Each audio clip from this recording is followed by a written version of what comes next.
In 5, 4, 3, 2. I really thought that I was going to divorce this guy. I was like, this is not the guy that I got married. This is another person, and I don't like him.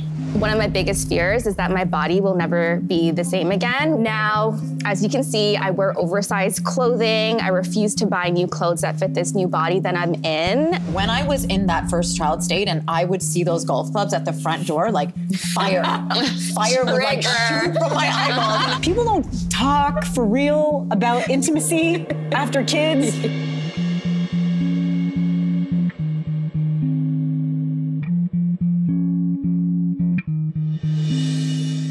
My husband and I go to couples therapy, and I remember that the therapist asked us, what do you remember about bringing home your first child? Wow. And what I remember was being in shock because he came a month early, and I'm a planner, and I was not mentally or otherwise prepared. And he was fine, but I was in shock. Yeah. And I came back to our small condo, and all of my husband's family were there with beautiful, giant gift baskets. And I remember I started to open the gift baskets, and then I just went and lay on the bed and cried. I just shut the door and cried because I was so overwhelmed and I was so in shock. And his answer to our therapist was so different. He said, I remember walking into that apartment and the love and the joy and the radiance. And it was such an interesting illustration of the two very different lenses through which we are seeing the same experience from day one. Yes. What do you remember about those early days as far as your partnership goes? Well, I remember hating my husband. I can tell you that. Yeah. So I remember like having a crying baby and having him like being at home and all good, all beautiful. And he's like, everything is good. Let's keep going. And I'm like, I really, really hate you right now. I love my baby, but I cannot stand you. And then I just look back right now and I'm like, it wasn't that I didn't love him. It's just that it wasn't the feeling that I was having at that moment, especially because I saw how unfair in my mind everything was. But I feel like it would have helped me so much to have heard your story before I experienced my feelings. I remember we tried to go out for dinner early on and like on the clock because I was feeding. Of course. And he was trying so hard in the most lovely way to be the way we used to be, to just talk and laugh and talk about things that didn't really matter and talk about things that did matter. And it ended up devolving into this argument where I'm crying. And I think the crux of it was, can we talk about how my life has changed? Yeah. Are you not seeing what has happened here? And in a very, very real way, I wondered if we were gonna make it as a couple. Yeah.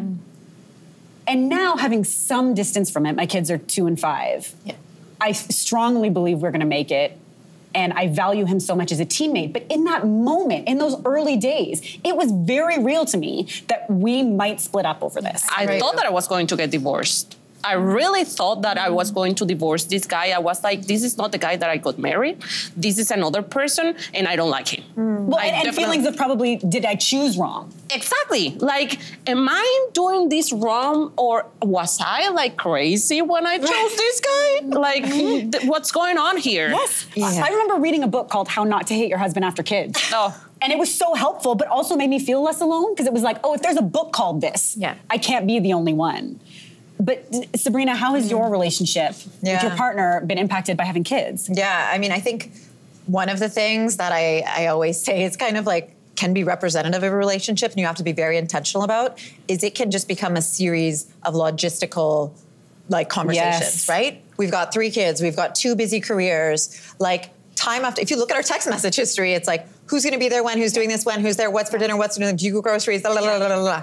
And unless you're really intentional about it, and we've done a better job of this after realizing it, you can just have every conversation devolve into that. So even when you set aside the date night, the conversation always circles back to, oh, the kids or the planning or the kids. And then when you're like, okay, we're not going to talk about that, sometimes there's a moment of like, okay, so what do we talk about now, right? And I think that one of the things I do try to remind myself, and I try to give myself some grace and encourage everybody to do that, is that we are in the muck years. Like we are in the 3 kids under 7, 2 careers that are like building years. And it won't always be like this. So let's have care and keep room for each other and our love, but also let's just give ourselves some grace. And I try to remind myself of that too. And again, it's easier now the more distance. Yes. But in those early years, I remember, I think I had a 8-month-old and a however old the other one, 3, I don't know, something like that. And we were about to go out for an afternoon at someone's house. And my toddler at the time, I think he was 3, said, "Who's coming?" And I told him. He said, "Is Daddy coming too?" And I said, "Yes." He goes, "Okay, but please don't yell at each other the whole time, okay?" Oh, baby. Yeah. Ugh. And that destroyed me that day because I value my husband so much and I value the team that I know we are. And I really think about the relationship that we are portraying to our kids. Fair. But I just remember feeling so defeated. I had no idea how hard this would be on a couple. And sometimes, and I don't know if you can relate to this, sometimes I wonder, because I yell all the time and because I'm carrying the load of the family, does he even see me? Does he see Kate that he married? That's a good question. So my partner used to have a nickname for me. It was Bubba. I have no idea where it came from. It was from like Hubba Bubba. She's so fly. I like to believe so. Yeah. But as soon as the kids came into the picture, he started calling me mommy, like with a drawl and everything. And it gave me the biggest thing. I'm like, I wanted to be a mommy for so long, but I ain't his mommy. So, so I feel like the fact that he's replaced Bubba with mommy has like erased our partnership dynamic. And I'm like, see me, like I'm not just mommy, right? Yeah, that's so 100%. Interesting. And also feeling seen, I think, has also to do with the way that you view yourself and your own body. Yeah. I mean, you used to be a bodybuilder, right? Yeah. Yeah, I feel like one of my biggest fears is that my body will never be the same again. When I was in bodybuilding, I felt so sexy and so strong. And now, as you can see, I wear oversized clothing. I refuse to buy new clothes that fit this new body that I'm in. I feel like I'm a prop to my kids. I feel like I'm walking around in service of everyone else but myself. And to be quite honest, I feel like a walking dish rag most of the time. Like that, I mean, the standards of what I'm willing to look like leaving the house is like completely recalibrated, like snot smears and like food crust and like, I don't care. You don't have poop around. Yeah. But I feel white like, is not a thing. No. And I feel like all of that has played into my self-image and how sexy I feel, and in turn, the type of intimacy I'm actually willing to engage with in my partner.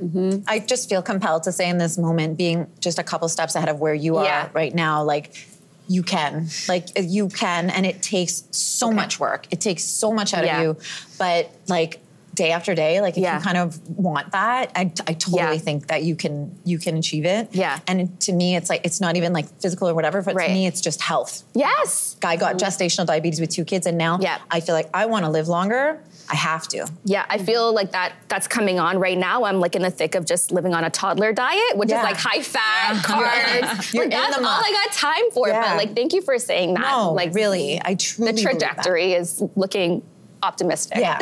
But when you're in it, I mean, that's probably why it's helpful too to be surrounded by moms or women who are a few steps ahead. Because when you're in it, whether it's the state of your relationship, whether it's the state of your relationship with your body, it can feel like this is forever. Yes. Yep. Yes. You also mentioned intimacy. I feel like people don't talk for real about intimacy after kids. Like, every time there's a study by whoever doing these polls. A guy. It's like Canadians are having sex this number of times a month. I'm like, a month? Like, are you not polling? Where? Are you not polling parents of young children? Like, I don't want to pry, but... Like, I don't know where that is coming from, but that's completely out of reality. Like, whoever did that was having a different drink of what we're having right now. So I completely disagree with that.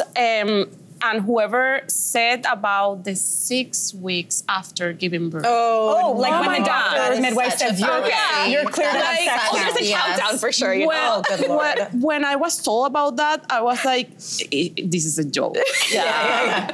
This is And then a they joke. ask. Sometimes they ask in appointments, like, "So are you being intimate again?" I'm like, this is my 4th C-section. Yeah. Like, I feel like I might need a little more time to turn my mind to that. Yeah. Walking is progress. Exactly. Right. My favorite is when they ask if you could possibly be pregnant again. Exactly. No. Yeah. Are you sure?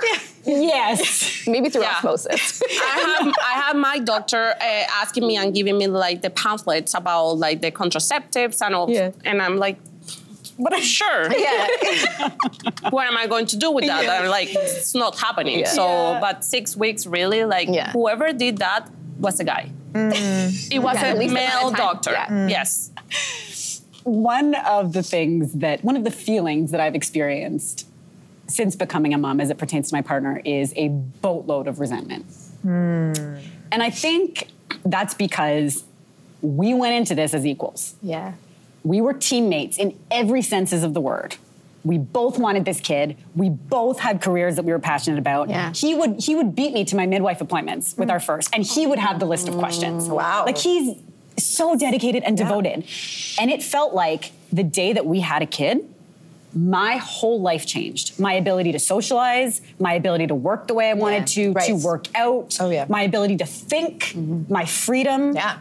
And don't get me wrong, his has changed, of course, but in what feels like a far less dramatic way. And I just wonder, do you guys have similar sources of resentment, other sources of resentment? Yeah. My first one, and the one that I remember the most, it's when I went back to work, and which I love, by the way. You're an engineer. And I am an engineer, but I'm working as a sales manager. So I have to like be talking to a lot of people, having meetings and all that. So I basically can do some work from home, but I cannot be all the time working from home.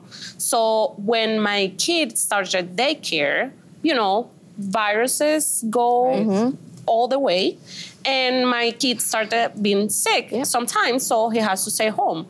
And I was the only one doing it. I was the only one staying home. You were the default. I was the default parent. So I resented that for a long time until I was like, the only way I took one of my friend's advices. She told me that you have to say it. Like, whatever is on your mind, you have to say it. That's good advice. You may need to find a good way to say it, because when you're mad, you can say things very, very harsh. But you have to find a way to say it, but just say it. Yep. So from that moment that I was like, he's sick right now, I'm not staying today. Yeah. I am not staying. Yep. You are staying today because I've been staying for the last few weeks and I have things to do today. Good for you. What about you? Do you have a source of resentment? A couple, actually. How much? Love you, Michael. The physical demands that women have on us when we have a child. We are like, so if you're breastfeeding, that's you. Oftentimes you're soothing, right? There's so much that's inherently dependent on you. So when I'm in those moments, and that period of time is long, like depends how long you breastfeed for. Like it was less with every child, but the first one I went for quite some time there. And like, what is my partner gonna do in that moment, right? Like, does it really make sense for him to just sit there and watch me? Or like, no, he's gonna work. And part of his work is sometimes golfing, entertaining, that sort of thing. Like when I was in that first child state and I would see those golf clubs at the front door, like fire would like shoot from my eyeballs, and I'd be like in so much pain trying to breastfeed, and just like, or the pumping, like, and I'd be like, like that was one. The other thing I think is the double standard. We don't like. Men are sometimes, and I don't want to generalize, but applauded for doing the things that are expected of us. Literally yesterday, my father, I came home from something and he goes, Michael opened the baby's diaper and the baby had done a poo and he changed it. And then, bravo, Michael. Bravo. And I was like, Dad, are you saying this with pride? Like, what is even happening here? This is our third child, like, you know? And so, like, that just all kind of comes to true fruition. I mean, the other thing is, I find we carry the mental load in such a more significant way than men do. Like, my husband's head hits the pillow, and I listen for his breathing to change, and it's inside of 5 minutes. Me, I hit the pillow, and it's like, okay, brain, let's go. Cycle, tap. And it's just like, I'm like awake all night and like not sleeping, thinking about what's next day. And that is the mental load to me that we carry with us, that's invisible and hard to articulate, but is constantly there. Yes. I love your mention of tabs. My thing with my partner is the fact that I feel like I constantly have a million tabs open in my mind and he doesn't. Like, I'm constantly thinking about, do the kids have everything that they need for daycare? What are we eating for dinner? Are my child's needs being met at school? Do I need to write a letter to the school about my concerns? It's exhausting. It is so exhausting. I call myself the invisible hand. But then you'll be like, well, I'm the hand that weeds the garden. But I have found a partial solution. Okay. AI, ChatGPT.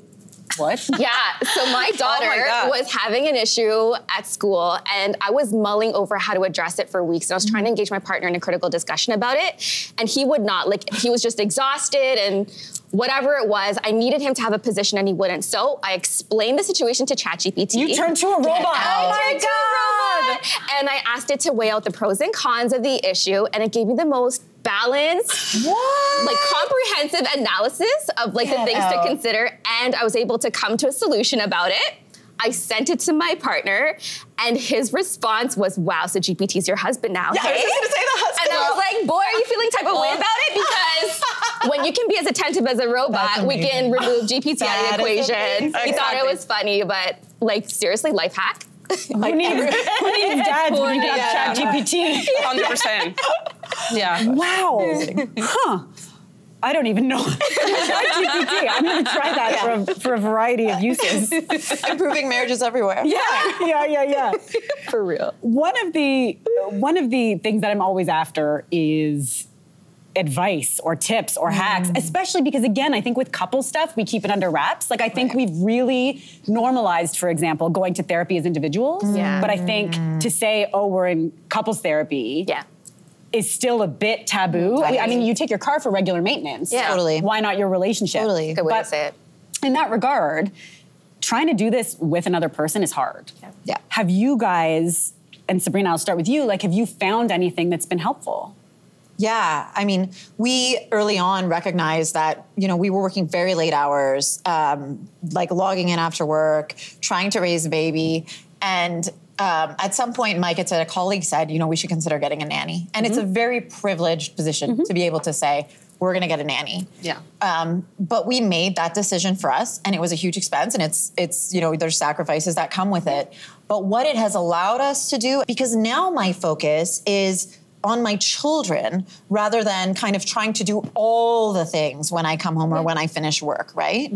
Obviously, all these things are privilege, and as I said, I recognize that, but you sometimes have to take a step back and look at your marriage and your situation and say, well, where can I spend my money wisely to improve my quality of life? Yeah, and I hear that too. And as you say, you acknowledge the privilege fully, but it's also, to me, a lack of ego. Yes. Yeah. Right? A sign that we need more help here. We do. What will that help look like? The tool was going to be on us. And that was just too high a price for us, I think, to pay at a state of exhaustion with where our careers were at that time.